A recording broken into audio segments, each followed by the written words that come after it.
Tapi ketika itu posisi saya masih anak SMA. Anak SMA gak naik kelas 2 kali. Dikarenakan ya saya paling senang yang namanya main game. Game online semuanya sama saya dimainin. Mau Dota, mau Ragnarok, mau MROK, mau semuanya saya mainin. Dota, lalu main lagi Pokemon yang tadi dikatakan semuanya saya mainin. Sampai minus 3 ini ya. Gak naik kelas 2 kali bukan karena bodoh, tapi karena ya itu jarang masuk. Gak punya uang, bingung. Gimana caranya biar bisa main game tiap hari? Maka di situ ada teman saya yang punya warnet. Ya, saya menawarkan diri saya untuk menjadi penjaga warnet dengan gaji hanya 600.000 per hari. Per hari lagi, per bulan tentunya. Biasanya bayarnya per hari sih ya. 600.000 per bulan.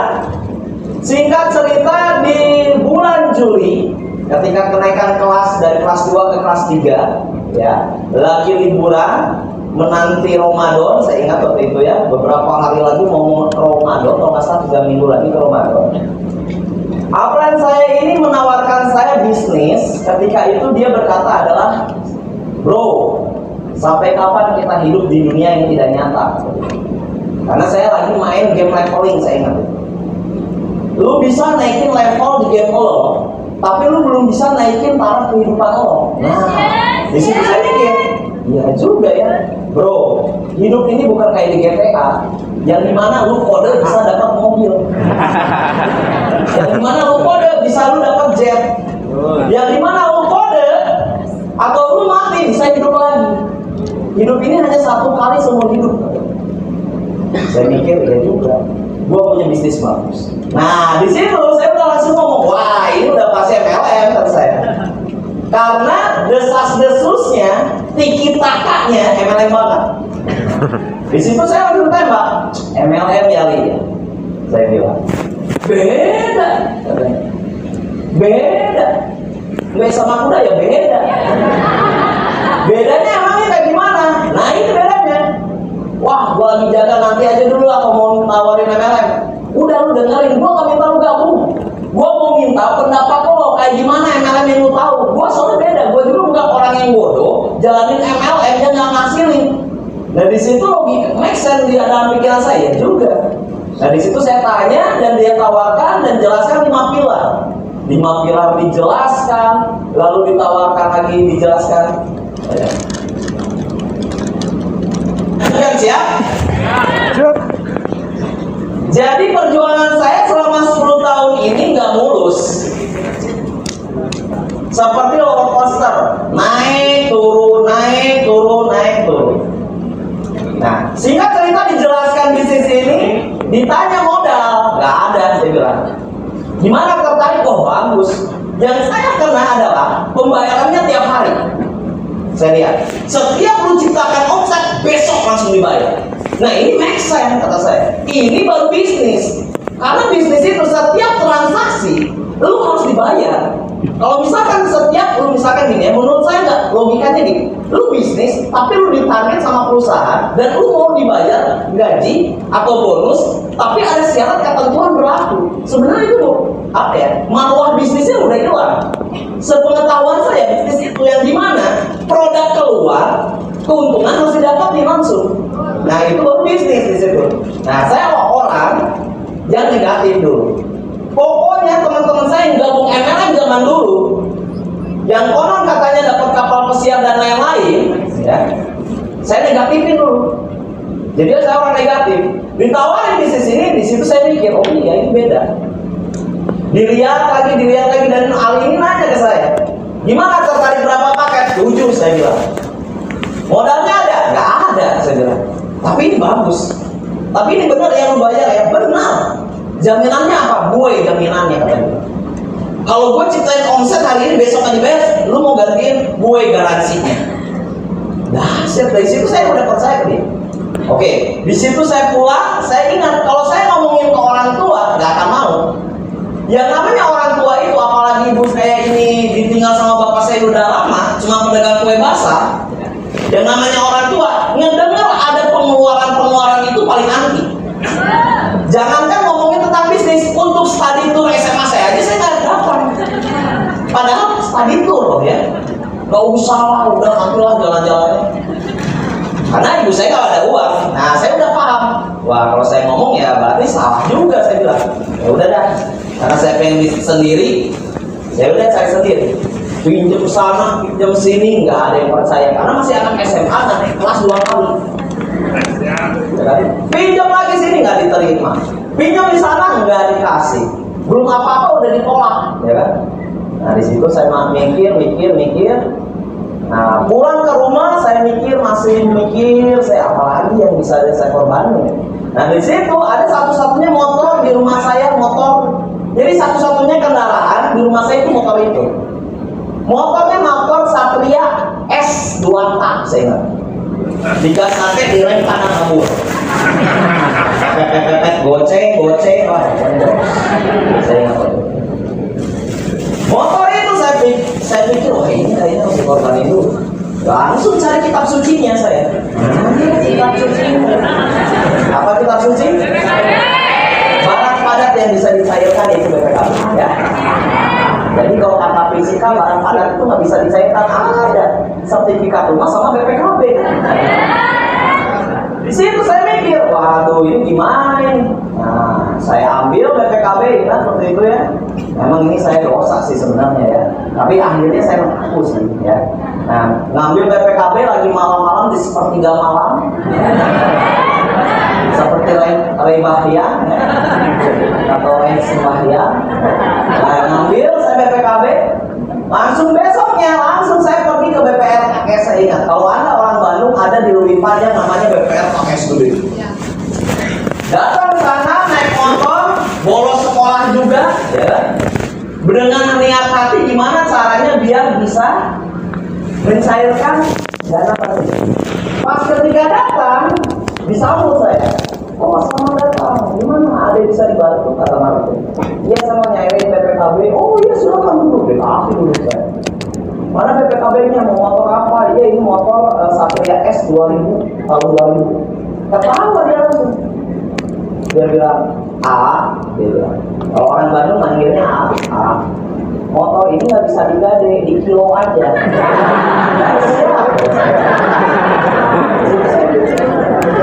Awas ya. Udah kan, kalau nggak bisa nggak usah nyakitin hati saya dong. Dari situ saya pulang, saya galau ke warung saya ingat. Jadi kalau anak SMA di Bandung itu mungkin saya yakin juga teman-teman juga biasanya ada tempat nongkrong, betul ya? Warung buku, warung atau apa ya, warung-warung lah. Nah, ada tempat nongkrong itu. Nongkrong di situ saya ngerokok. Apa gimana? Nah teman saya lewat. Kenapa lu kayak banyak pikiran? Iya. Gue butuh duit untuk beli apa? Beli obat. Waduh, gimana? Emang untuk apa? Ya udah, pokoknya buat beli obat. Nah, teman saya nyangkanya beli obat untuk orang sakit kan? Dia mesti bantu mikir juga ya.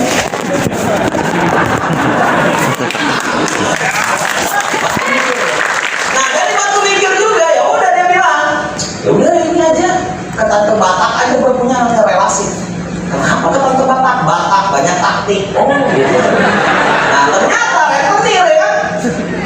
Pas datang saya bunganya berapa? 30% tiap bulan. Gila kata gue. Ini bukan minta darah, sanyo darah ya. Itu gede banget. Di situ saya mikir gimana ini. Tante ini saya ini buat usaha pengen merubah hidup tante. Karena mungkin tantenya lihat keyakinan saya dan yang saya masih kecil dan ada keinginan merubah hidup. Dan sedikit-sedikit menjual cerita sedih, ya kan? Orang Indonesia kan pasti jual cerita sedih ya. Dikit saya kasih duit tante, ibu saya ini anak yatim, tante bapak nggak ada. Makan juga tante, cuma nasi. Tapi pas saya belah nasinya ada rendang. Nah di situ saya cerita ya, tantenya iba mungkin. Ya udah deh, ini mah cuma untuk kamu. Tante nggak akan bungain.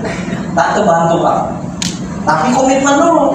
Berapa bulan mau balikin ke tante? Emang ini cairnya berapa?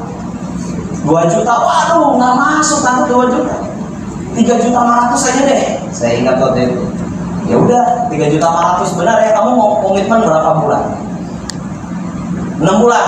Enggak, nanti kamu terlalu santai. 3 bulan. Deal? Oke, deal. Udah. Deal di situ saya telepon. Saya ingat handphone saya LG G300. Wah itu masih dikaretin kayak lotek. Karena kalau karetnya lepas itu LCD kedap-kedip. Iya itu zamannya. Itu seangkatan handphone Asia Hidayah. HP-nya orang miskin. Mungkin Pak anak tahun 2003 nggak tahu Asia Hidayah ya. Tahunya sinetron Hidayah mungkin ya.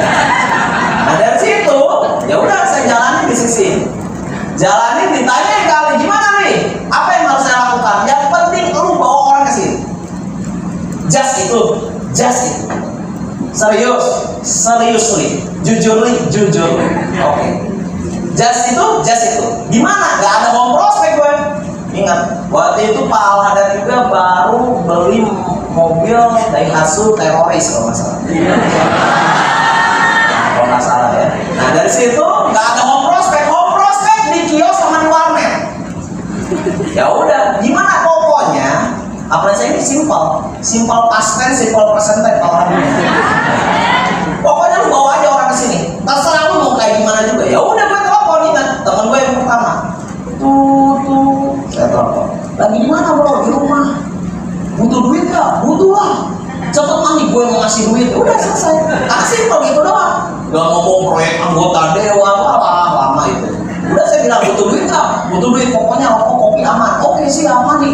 Ya udah gue jemput ya. Ya udah jemput udah. Bawa terus. Sebulan pertama itu bonus saya di Melia, alhamdulillah masih kelas 3 SMA bisa sampai 13 juta dalam 1 bulan. Bawa aja terus. Karena tugasnya bawa kan. Soal dia nolak atau kan bukan urusan gue. Yang penting gue tugasnya bawa. Jalanin bisnis ini mulai berkembang ya. Kali-kaliku bingung gimana ngendaliin orang ya kan, biasanya ngendaliin billing ya. Pakai 3 jam, pakai 5 jam. Ini ngendaliin orang bingung. Ada yang berkoar, ada ini. Nah disitulah dilatih. Karena saya percaya kesulitan itu adalah cara didik Tuhan kepada hambanya. Karena orang belajar itu dari kesulitan bukan dari kemudahan. Sekarang saya nanya, Anda tahu nggak 1 + 1 berapa? Udah 2, Anda nggak belajar lagi kan?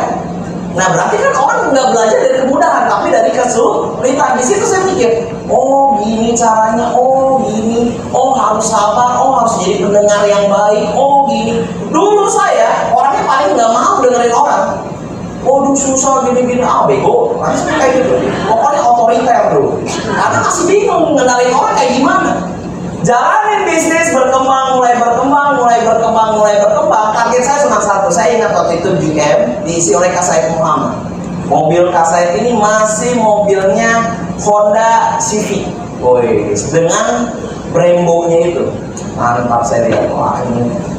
Terus Kak Said ini bilang bahwa sukses itu ada kata-kata yang saya kenal itu adalah manjada wajada. Kalau Anda sungguh-sungguh pasti dapat hasilnya. Kalau nggak dapat hasilnya berarti belum sungguh-sungguh. Oh iya. Ya udah itu aja yang saya pegang. Jalanin ini saya target adalah perpisahan. Pas perpisahan sekolah, saya gimana caranya harus punya mobil di situ. Wah itu saya waktu itu training hari Rabu, ingat. Jadi setiap training itu hari Rabu atau hari Kamis di Kota Bandung. Ketika itu jaringan saya semua anak SMA bingung karena training kan pagi. Nah pada datang ada yang bolos, ada yang ini, wah pokoknya perjuangannya luar biasa. Ya kan untuk bingung. Kalau ada hari Minggu biasanya tim bapak-bapak. Nah sama Pak Roy sama itu, nah itu hari Minggu di Hell Hotel di Parium saya ingat. Nah saya bingung, lu mau mainin yang mana? Mau sama tim bapak-bapak atau tim anak muda training? Waduh, gimana ya? Ya maunya ke anak muda saya bilang. Ya udah aku berarti. Nggak ada yang izin sakit, ada yang ini karena trainingnya itu sebulan sekali. Nah jalannya bisnis ini terus menerus mengikuti sistemnya, mengikuti arahan, ya. Tidak kerasa ternyata pas perpisahan reset target saya. Nggak kebeli mobil, kecewa nggak kecewa. Wah, nggak kebeli mobil. Nah masih berjanji lagi orang lain pada milih-milih kuliah, saya ingat dan lain-lain. Itu jaringan saya itu pasang surut. Gimana ini ya caranya kata saya? Kenapa setiap orang yang gabung sudah lama hilang? Saya bilang. Kenapa setiap langsung ada cross renter cinta saya yaitu leader Aan itu setahun aja bisa 2 mobil. Ini saya baru setahun baru ganti motor. Saya bilang, ini gimana? Saya punya teman perjuangan itu 5 orang. Saya orang yang salah satu dari 5 orang ini. 4 orang ini semuanya udah pada beli mobil. Saya yang paling lambat. Teman saya terus saya beli mobil Yaris, ada yang beli Terios, ada yang beli Grand Livina, ada lagi yang beli Yaris. Saya belum punya, baru beli Bajaj Pulsar waktu itu. Tahu Bajaj Pulsar? Nah itu motor pertama saya waktu itu, pas beli Beli. Nah ketika menjalankan bisnis ini saya paling lambat. Tapi saya ingat ada salah satu leader, ketika training leader, dia berkata adalah di Melia ini bukan seberapa hebat Anda, bukan seberapa kuat Anda, tapi Anda lah yang bertahan dalam prosesnya, itulah pemenangnya. Saya cuma ingat di situ. Karena sebuah komitmen itu diuji ketika kita dalam keadaan kita tidak baik. Komitmen itu diuji ketika kita tidak baik, bukan ketika kita banyak duit. Contoh gini, bonus lagi 2 juta per hari, lu komitmen ya lu wajar. Lu komitmen karena lu ada hasil. Sekarang gini gue balikin. Komitmen itu diuji ketika lu gak punya duit, gak punya bonus, jaringan lagi hancur, apakah lu masih komitmen? Disitulah keujian diberikan oleh Tuhan. Maka komitmen itu diuji ketika keadaan kita tidak baik. Dan barang siapa yang berkomitmen dalam tugasnya dan istiqomah dalam tugasnya, dan saya percaya dialah pemilik masa depan di bagian ini. Saya jalanin bisnis ini 3 kali hancur jaringan. Waktu itu nggak lama dari situ, karena saya diintimidasi belum beli mobil, mau nebeng training di puncak itu nggak boleh beli mobil sendiri. Nggak boleh. Gua udah sama jaringan gue, oh ya udah. Apa yang gue juga mesin gue, nggak boleh. Cari sendiri biar lo mikir, oh ya udah. Yang lain pada pergi, ya udah gue pakai apa? Pakai apa? Tapi di situ ada dendam positif. Lihatin, emang gue lambat pertama, tapi lihatin kata gue. Gue yang bakal lebih tajam daripada lu pada. Nah, di sini kan punya itu. Tapi tetap berteman. Itu hanya just motivasi. Nah, jalan bisnis itu gak lama dari training puncak. Alhamdulillah 2 bulan dari training puncak beli mobil di usia 21 tahun. Dibilang ke ibu saya, Bu, Ninu mau beli mobil ya. Mau parkir di mana lo? Mobil aja emak aja di dalam gang. Wah, pokoknya beli mobil. Ninu minta ridho ibu aja udah. Sungkem saya balik. Udah sok. Dari situ saya jalani bisnis ini terus, alhamdulillah beli mobil. Dan ketika beli mobil ya udah, nggak ada data saya jelek, saya pinjam data orang lain. Nah alhamdulillah karena umur saya masih 21 tahun waktu itu, masih di bawah. Dibantu datanya sama saudara saya, alhamdulillah beli mobil. Pas ketika punya mobil pertama Mitsubishi Mirage itu, saya tidur di mobil. Bu, ini kakak di kamar mau tidur di mobil. Bawa guling, bawa bantal. Saya ingat itu gulingnya waktu itu spraynya Hello Kitty. Saya ingat. Wah, mobil baru aja. Ingat saya. Karena senang itu, usia 21 tahun alhamdulillah bisa beli mobil. Kamu tahu nggak aroma mobil baru itu beda? Oh beda, benar. Nah di situ lebih semangat lagi, jadiin kosan mobil saya. Wah, ya saatnya kita tempuh. Wah, jadiin kosan, jalanin lagi bisnis ini, jalanin lagi. Alhamdulillah. Mobil ini apabila kita dipakai dengan benar dan dipakai kerja, alhamdulillah bisa meningkatkan penghasilan kita. Tapi kalau misalkan di Melia ada yang beli mobil cuma gaya-gayaan doang, itu mobil nggak akan lama pasti. Kalau dipergunakan dengan benar, pasti meningkatkan penghasilan Anda. Karena impian itu akan terwujud ketika Anda menjadikan impian menjadi kebutuhan Anda. Kenapa impian Anda belum terwujud? Karena itu belum menjadi kebutuhan. Nah itu yang saya pahami. Kenapa saya dari 5 orang ini saya yang paling lambat? Karena saya belum memprioritaskan mobil untuk diri saya.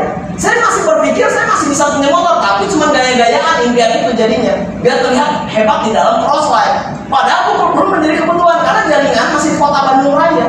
Sedangkan cross line saya 4 ini semuanya udah punya di luar kota. Jadi wajar, oh Tuhan itu memberikan impian kepada dirinya karena etos kerjanya jauh lebih besar daripada saya. Karena saya itu masih di kota. Nah, ketika saya beli mobil itu pas saya punya jaringan di Tasik, punya jaringan di Garut, punya jaringan di luar kota, saya naik motor kehujanan saya udah muak, saya naik motor kedinginan saya udah muak, dan disitulah impian saya menjadi prioritas. Coba kalau ada mobil pasti nggak akan hujan-hujan. Coba kalau ada mobil nggak mungkin tidur nggak akan kebingungan. Karena ketika saya berjuang luar kota itu rumah Allah ditidurin sama saya. Musola, kedinginan, untung bangun-bangun nggak banyak receh, ya kan? Itu perjuangan. Di situ saya mikir, oh ya, impian harus menjadi kebutuhan. Impian itu bukan gaya-gayaan dipandang orang hebat, enggak. Impian itu tuh harus jadi kebutuhan diri lo. Apapun itu, mau motor, mau mobil, mau handphone, kalau itu udah menjadi kebutuhan lo pasti achieve impian. Nah, di situ saya mau prioritaskan. Jalani bisnis ini alhamdulillah eksponensial jaringan saya. Penghasilan besar, jaringan besar. Wah, di situ saya kebingungan karena mobil itu terus-terusan di pinggir jalan dan saya juga butuh motor waktu itu. Waktu itu motor saya hilang sama kakak saya. Nah, di situ wah ada Vespa pertama, Vespa Matic pertama. Saya beli ini berapa Primavera waktu itu di tahun 2013 itu masih 37 juta. Nah, saya beli Vespa itu, alhamdulillah cash, ya kan? Akibat bisnis ini juga pakai Vespa, ya kan, dan lain-lain, tongkrongan. Kalau ngomongin hinaan pasti dihina. Dulu juga saya. Sekarang saya nanya, manusia itu sudah pasti dihina oleh manusia. Tidak ada satu manusia pun yang tidak dihina oleh manusia. Tidak ada. Mohon maaf, Nabi kita dihina juga nggak? Ada yang dihina? Yang Nasrani, mohon maaf, Tuhan Yesus dihina juga nggak? Tidak ada manusia pun yang tidak dihina oleh manusia. Kalau Anda tidak ingin dihina oleh manusia, berarti Anda lebih daripada Nabi. Sekarang ngapain lu dengerin? Karena konsep hidup di dunia ini apa? Lu yang ngerjain, orang lain yang komentari, Tuhan yang menentukan. Lu gak hidup dengan komentar orang lain. Di situ saya baper orangnya dulu. Orang Sunda itu baperan biasanya. Saya baper. Oh, si cuci otak. Wah, si otak. Tapi saya ada dapat salah satu video di sosial media yang membuat diri saya benar juga. Ngapain lu dengerin orang lain? Jadi diri lu sendiri. Apa yang lu pengen lakuin, lu jadi versi baik lo. Ya udah di situ. Karena lu nggak bisa nutupin mulut orang sebanyak itu karena lu hanya punya dua tangan. Dua tangan ini fungsinya untuk apa? Nutupin telinga lu biar lu nggak dengerin komentar orang lain. Dan lu buktikan. Karena saya percaya 1000 hinaan akan hilang dengan satu kebenaran. Jalan ini ternyata kondisi nggak alright. Ketika saya udah punya Vespa, punya mobil, itu jaringan kayak kena meteor. Jedar, hancur melebur, ya. Sisa 7 orang. Belum waktu itu belum. Itu dari beberapa tutup. Olah, saya ngomong ke apa ya? Gimana? Gini. Ya udah, lu harus semangat tetap gini. Oh, udah. Ngaco di situ pikiran saya. Karena kala itu ada sebuah era yang dimana semuanya kalau itu hancur pun saya. Di tahun 2016 atau tahun 2017. Itu nyisa bukan 7 lagi. 7 itu ketika saya udah bangkit. 3 orang kalau nggak salah. Enggak 3 orang. Udah kayak Green Day. 3 orang. Nah, di situ saya pikir gimana caranya? Konsolidasi 3 orang. Gimana? Susah bos. Ini saya di blok bos. Sama ini nggak bisa bos. Ini dari ahli dari segalanya bos. Ya gimana? Ayo lo semangat. Nggak bisa bos. Oh itu 3 orang. Tapi 3 orang ini tetap setia dengan kita.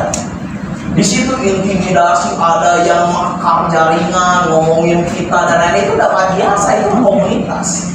Ya kan? Lu gak usah terlalu sibuk dan lu pasti akan ngerasain itu gitu. Tapi lu harus bijak, tetap tenang. Itu yang harus lu lakukan. Nah, ketika jalanin bisnis ini, banyak itu masukan. Udah, keran rezeki itu harus banyak. Wah, ada yang bilang kayak gitu. Soalnya dulu cuma 1 keran rezeki. Ada yang motivasi yang kayak gitu? Keran rezeki itu harus banyak cuy. Ada yang ngomong kayak gitu? Nah, saya percaya waktu itu motivasi seperti itu. Ternyata fokus orang itu hanya 1, nggak bisa 2. Saya pernah nge-grab 2016 dan saya bilang ke upline saya pernah proyek dan saya bilang ke top leader saya, Pak Alan, bos, gimana yang jadian gue gitu? Gue ada beban hidup juga, ada orang tua gue, ada adik gue yang harus gue kuliahin. Saya bilang, ya udah lu gimana? Ya udah gue mau nge-grab sambil prospek orang. Ternyata itu ada apa kata-kata berkedok motivasi ternyata. Nggak bisa ternyata kayak gitu. Saya nge-grab, tawarin bisnis ini nggak mau Pak. Di situ saya pernah waktu itu nganterin salah satu orang, ya kan, ibu-ibu itu gila belagu banget. Mas bukain, silakan ibu. Padahal dulu pas OPP dikeprok-keprok. Sekarang gue yang bukain di situ nggak bisa gue deret langsung aku. Teman-teman saya, kalau saya lagi nge-grab semua, selatan kalau nge-grab, wah gue dingin lu balik lagi Melia. Ngapain jalan Melia? Gini. Lu itu udah gak peduli sama lu dan lain-lain. Bodoh, kata gue. Cobain proyek, jual motor Vespa, jual mobil Mirage. Bayangin gobloknya gue kayak gitu. Yang gue udah banget selama ini gue jual untuk usaha lain. Ego. Dengan berharap gue bisa mendapatkan yang jauh lebih baik daripada Meli. Gue cobain proyek, masuk ke dalam ormas, gue jadi anggota ormas untuk mendapatkan proyek tersebut. Ormas sekarang banyak di agent itu yang markir, mabok dan lain-lain. Masuk di dalam itu tentara Rusia itu. Untuk proyek-proyek itu, tapi waktu baik-baik nggak seperti yang media sosial yang mungkin oknumnya ada.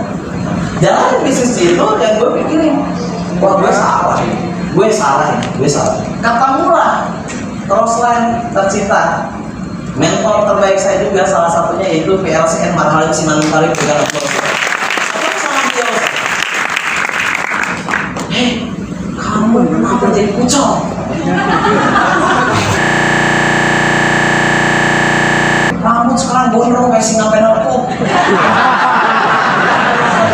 Kalau kamu udah hilang tuh sama PLC. Waktu itu saya masih LM. Bang, kenapa enak gue? Gue ini butuh motivasi. Gak usah motivasi makhluk kayak lo ini. Kenapa lu? Gak ada bonus? Ini gak ada bonus gimana sih bang? Biar gue punya bonus ini. Ya udah jangan malas goblok. Cuma kayak gitu motivasi. Tapi gue mikir ya berarti gue yang malas. Yang salah lu apa? Ketika lu malu runtuh, lu jangan pindah ke rumah yang lain. Harusnya lu apa? Cari puing-puing yang bisa lu manfaatkan dan membangun rumah lu lagi. Di situ di situ baru saya. Oke, gue cari nih sekarang. Kalau gue nggak bisa sponsor, gue harus follow up member. Telepon member. Gimana bro? Apa kabar? Baik, aduh, besok udah mau kangen gua. Mana gini, ya udah jalannya ketemu. Ada leader Han, ya kan? Di situ. Han, balik lagi jalannya dia. Ngomongnya Han. Yang nah. Ayo Han, tapi saya yakin nggak mas. Nah jadi ngomongnya kayak gitu leader Han dulu. Ya sukses dalam hati, ya sukses. Tapi gue ini puing, putih langsung koyanya gue bangun tuh bener. Dari situ gimana caranya ya? Nyamas. Prospek. Nah leader Adam Solo yang udah bangkit dong, gini siap. Gue juga udah mau usaha lain, iya gue juga udah bangkrut. Di situ gue mikir, gobloknya gue, ngapain gue bertaruh di tempat lain? Ngapain gue bertaruh di tempat lain? Harusnya uang yang bertaruh di tempat lain itu jadi operasionalnya dia aja. Bayangin gue udah punya peluang, ngapain cari peluang? Banyak yang salah adalah dia sudah punya peluang, tapi dia mencari peluang yang lain. Karena ego. Dan dia keluarin uang. Gue keluarin uang, gue masarin. Gue cuma mikir, sama-sama masarin, kenapa gue harus bertaruh di tempat lain? Kenapa nggak bertaruh di sini aja? Ya susah. Tapi gue ini puing, putih langsung koyanya gue bangun tuh bener. Dari situ gimana caranya? Nyamas. Prospek. Nah leader Adam Solo yang udah bangkit dong, gini siap. Gue juga udah mau usaha lain, iya gue juga udah bangkrut. Di situ gue mikir, gobloknya gue, ngapain gue bertaruh di tempat lain? Ngapain gue bertaruh di tempat lain?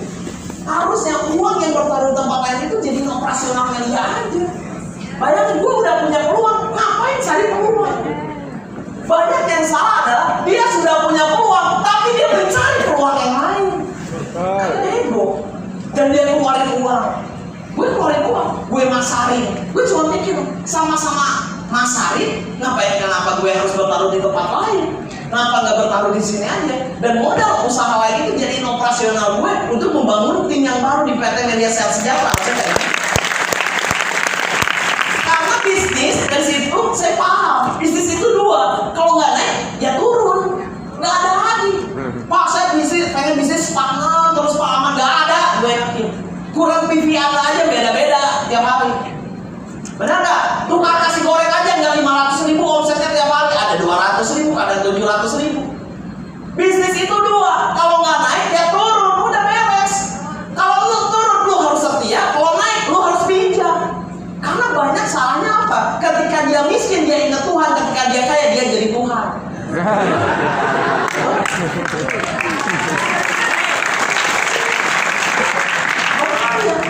Gue orangnya bebel di situ ya. Jalanin di sini lagi, bangun lagi tim, langsung si Han bawa leader Sasa, ingat saya masih SMA, futsal. Gimana paham nggak? Gimana paham nggak? Paham. Ya udah jalanin di sini, jalanin lagi proses terus menerus, alhamdulillah. Ya kan?